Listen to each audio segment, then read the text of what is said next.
Well, hello everyone, and welcome to another edition of Dynamics Fortnite Fridays. Good morning. Welcome to DFF and surprise voice you might be hearing. Dan is off for today, so you've got myself. Here's a surprise guest. Thanks for filling in for Dan Max. It's nice to have you in front of the camera instead of behind the camera for a change. So, as So always, we must start with the famous dad jokes. Do you want me to start, or you got one good? I've got mine geared up, and it's good, but it's good because it's bad. That's how So they all are, right? especially, I wanted to choose one that timely, not just for seasons, but it's Friday, so not necessarily top of all of our mind quite yet, but at least maybe in a few hours. What do you get when you take root beer and you pour it into a square glass? A square root, Close. Just beer. beer. Yeah. There you go. Oh, I get it. You do the Now, math on it.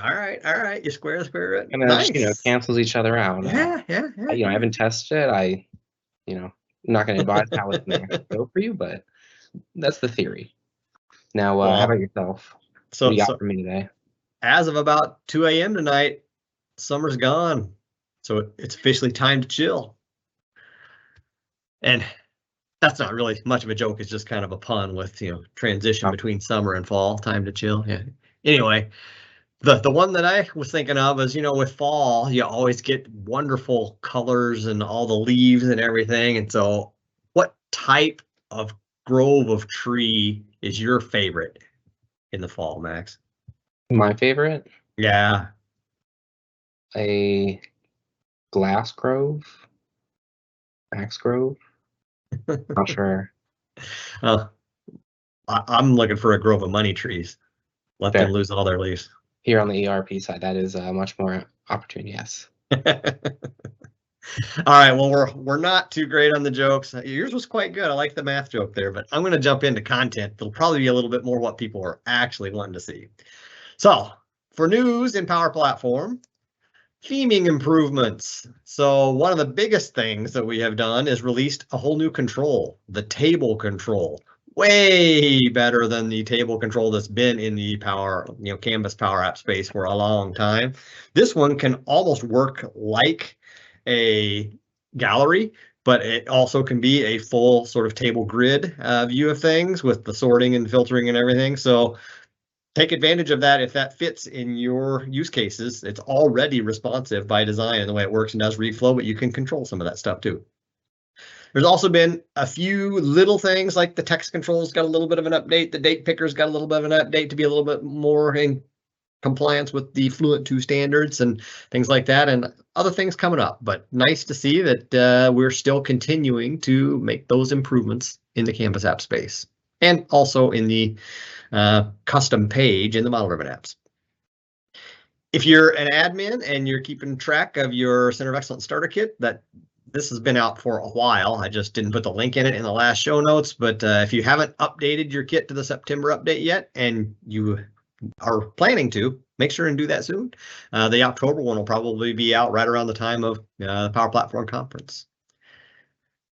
Offline capable Canvas apps. This has been an experimental feature for a while, but it is now made it to public preview. So basically a checkbox item that if you want Dataverse data to be offline capable in your Canvas app, just like it is in the model-driven app world, with the automatic sync filters and offline profiles and everything else that you get to create, that this is now available in public preview. Not quite right for prime time the way it is in the model-driven world, but we're getting a lot closer. And we're even auto-generating some of the offline profiles if we can detect a fairly simple table structure in your Canvas app, so you don't even have to go spend the time making all the tweaks to those offline profiles. Of course, you can go tweak what gets auto-generated. It's kind of like a co-pilot for an offline profile, if you will. So files and images not supported, and all the non-Dataverse connectors not supported, because this is a Dataverse feature that allows that offline capability to do what it does in this native space. But nice to know that that is getting ever closer to generally available. Another big one for a lot of you admins out there, auto claim for licensing. So the only downside to this is that it really only works with the user-based licensing of Power Apps, so the per user licenses.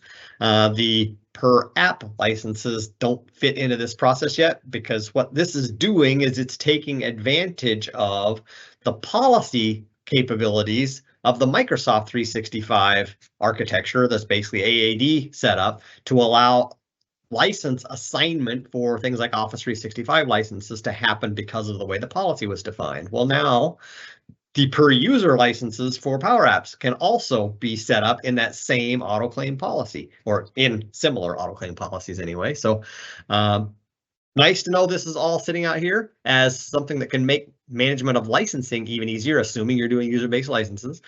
The only other thing is it has to operate in a managed environment. So again, a nice perk of managed environments is autoclaim can work. So we're getting more and more and more features that those managed environments are coming up with.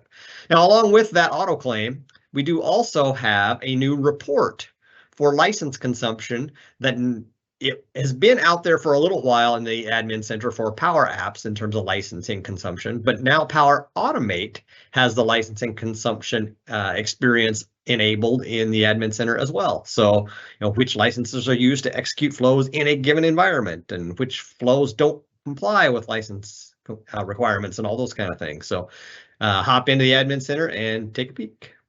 So that's probably the most important news from an admin perspective in terms of keeping your licensing in check for both Power Apps and Power Automate that we've had in a long time. So go take advantage. Another one for default environments, I'm sorry, for the managed environments, that's pretty cool, is this capability to turn on default environment routing. And what that really does is it's going to say that you have a new user who you've given a license to in the Power Platform, and when they log into the make.powerapps or make.powerautomate.com experience, usually in the history of Power Platform, they have been thrown into the default environment, whatever you've decided to rename it, but it's whatever you have as a default environment is where they will get thrown, where they kind of start building stuff. And you're probably restricting that default environment to make it a very, very restricted place for people to do things. So if you decide to turn on default environment routing, what it's going to do is it's going to say that first time somebody logs in and then they get into the Maker experience, it's going to create on their behalf their own private developer environment and give them basically the free licensing to go do all the robust things that premium licenses allow them to do in their own developer environment that you as admins can set up, pipelines and DLP for, to give them the appropriate permissions and the ability to take what they build and move it into a place that is a better long-term spot for it. So all that, if that resonates with your environment strategy, take advantage.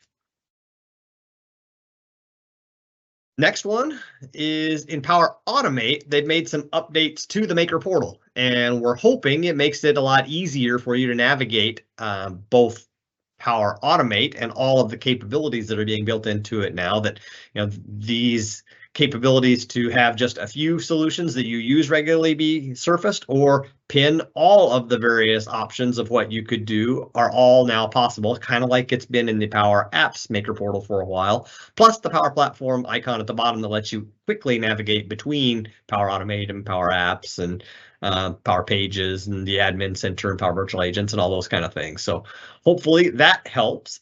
And we also put groupings together for the environments, because that environment picker is fairly cumbersome to navigate if you don't use the search and don't know exactly what you're looking for. But now environments where you either have permissions to or have built flows show up on top, and all the other environments just kind of stream down below that. So again, should make it a little bit easier and make it a little bit easier to do whatever you need to do with that environment picker capability. Power Automate is also now a plugin if you're logging into the ChatGPT user interface. So if you're kind of more of a dev and you've subscribed to ChatGPT and you can put your plugins into that setup, that Power Automate is now a plugin in ChatGPT space that allows you to do the skills connector and run a flow from a Copilot trigger and some things like that. So again, inside of ChatGPT, kind of nice to know that you can do some things.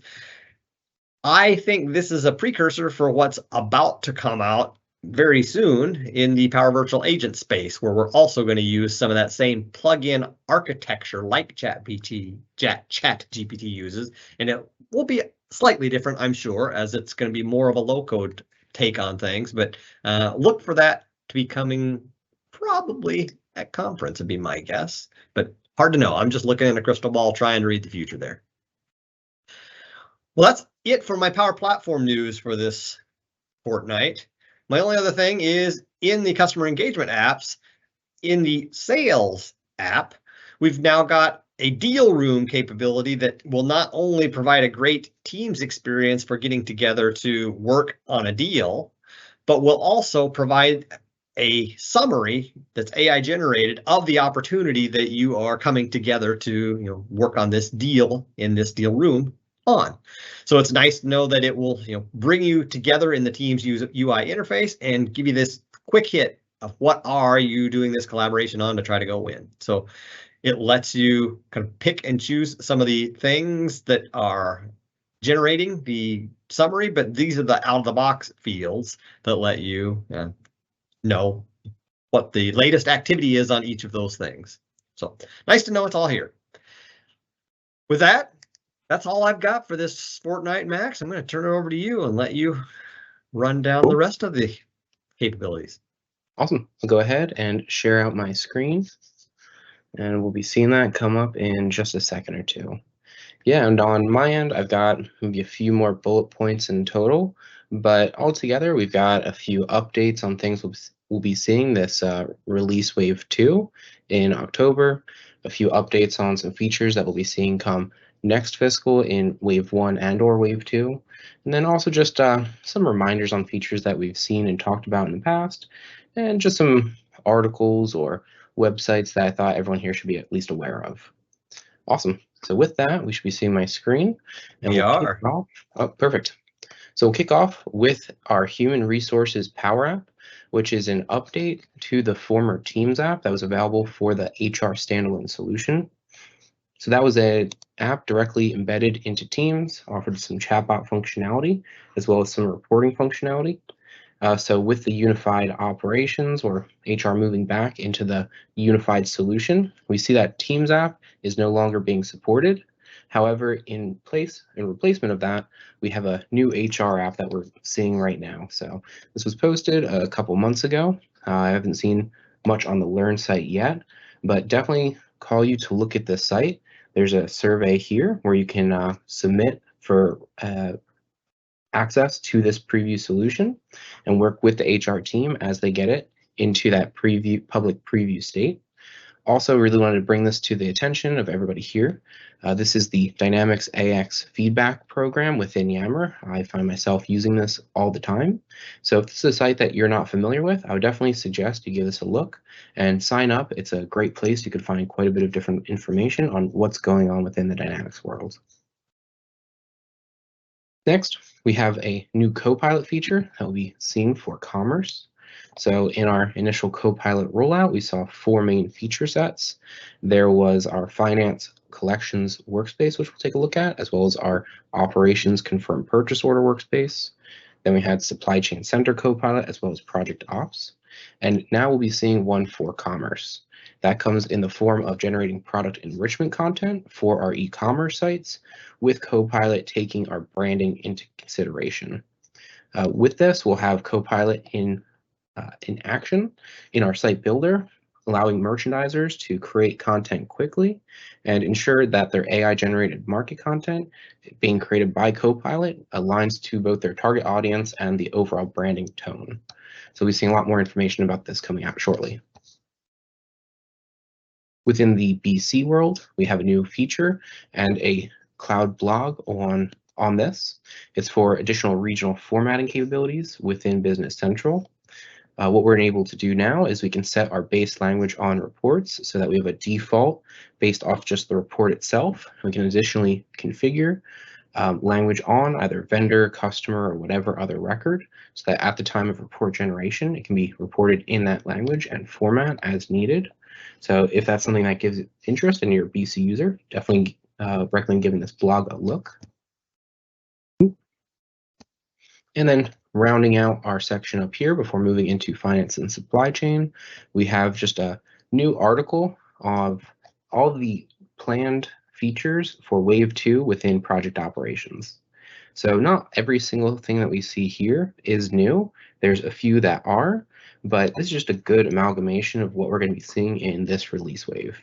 The main ones that I wanted to call some attention to is blocking vendor payments for vendor invoices until you have project management approval. We've also got support for intercompany vendor invoices and resource and non-stock-based scenarios.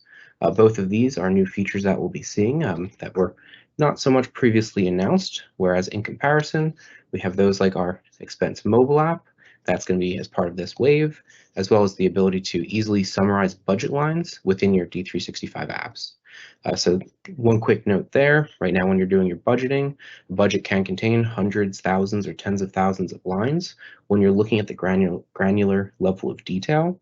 But with this, you're able to group based on features and dimensions, so you just have a summarized budget instead of having hundreds, thousands, or tens of thousands of lines to work through. Perfect. With that, we'll move into finance and supply chain, and similar to commerce, we'll start off with Copilot. So our first few bullets here, these are pieces that we've mentioned in the past in terms of our ERP Copilot, but we've seen a lot more information, documentation, as well as installation guides being provided. So we'll see that here in just a second. We first have our collection coordinator workspace, as well as our summary. We included links to both of these, but if we just go to the top one, we'll see first, we're given some instructions on how we can enable this workspace through feature management. From there, we're taken to our summary, which is right below, or we can use the link in our show notes. And that will walk us through how we install Finance Copilot through Power Platform Admin Center, as well as some other features that we need to modify as well as a license configuration key within finance and operations. So there's a few things that we'll need to do as prerequisites, but that's all listed here within the documentation. This collection coordinator is just an AI-powered credit and collection workspace, where at the customer level, you can look at their overall status, how they've paid based off previous invoices, what their current standing is as a customer, and the ability to generate outbound email communication. Next, we have our supply chain copilot, and that's going to be our ability to review and accept changes to confirm purchase orders. So it's a very similar process to setting up our finance copilot, and similarly, we have all those steps listed here. But what you're going to be doing is similarly installing a supply chain copilot solution into Power Platform Admin Center, and from there, enabling a feature within finance and operations feature management. And with that, you'll have a new workspace where you can look at all your confirmed purchase orders and understand any downstream impact to changes you make to those purchase orders. So both of these are in public preview and available to all customers with tenants in the United States and using English language for right now. Next, we have our business performance analytics. This is something that we've also talked about for a good amount of time. So this isn't exactly something new, but just definitely want to call out some attention here, as it's really been gaining traction over the last few weeks and nearing public preview. For now, you do still need to reach out to the BPA team, and that information is listed here within this doc site. But we're going to be seeing this come into public preview very shortly, and we're seeing quite a lot of innovation when it comes to how BPA can work with Fabric behind the scenes for our F&O data. So definitely would call out this and give it a look if Fabric or any of those AI data insights are of your interest. Two other more technical topics. First, we have an asynchronous support for dual write. Right now, dual write only supports synchronous integration, so just real time. This can cause some just errors as well as hangups in the systems as they're trying to push data across both sets of business logic. So what we'll be seeing in the future is asynchronous support for that dual write integration between F&O and CE. So we'll be seeing that come to public preview within the next month or so. Our second technical topic, this is an interesting one I've been playing around with lately, haven't fully followed through on all the steps, but this is our first showing of the unified admin experience for finance and operation within Power Platform Admin Center. So previously for F&O, whenever we deploy a new environment, we do that through Lifecycle Services. But as we've heard in the past, LCS is going away and being deprecated in favor of PPAC, Power Platform Admin Center. So in the past, we've had the ability to deploy project operations through Power Platform, and now we also have the ability to deploy a new finance and operations environment directly through Power Platform Admin Center. So when you're going through the new environment process and selecting what apps you want to deploy, you will now be seeing finance as an option. So this has just gone into preview and being tested around. I would definitely call out giving this a look if you're looking at the merged integration of the overall solutions. But this is just an exciting doc site as well as just UI on this, given everything we've been hearing over the last few months. And then finally, last piece I've got for today is just another blog post that was recently put out within the last week or so on 4 benefits of modern warehouse management solutions. So this article really kind of covers our overall ability to cover supply chain and planning logistics and calls out some customer scenarios that we've seen as Microsoft and how we were able to take on those supply chain challenges and turn them from maybe threats or risks into opportunities. So if that's of interest, we'll definitely call this out as a good weekend read. A lot of interesting information that I was not previously aware of myself, especially including some of the customer stories and scenarios. With that, reached the end of our finance and supply chain content for today. And as always, appreciate being here and appreciate getting to share with the audience.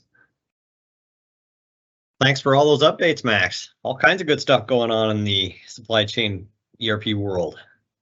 Yeah, I'm very keen on the Dataverse side to get my hands on the offline capabilities.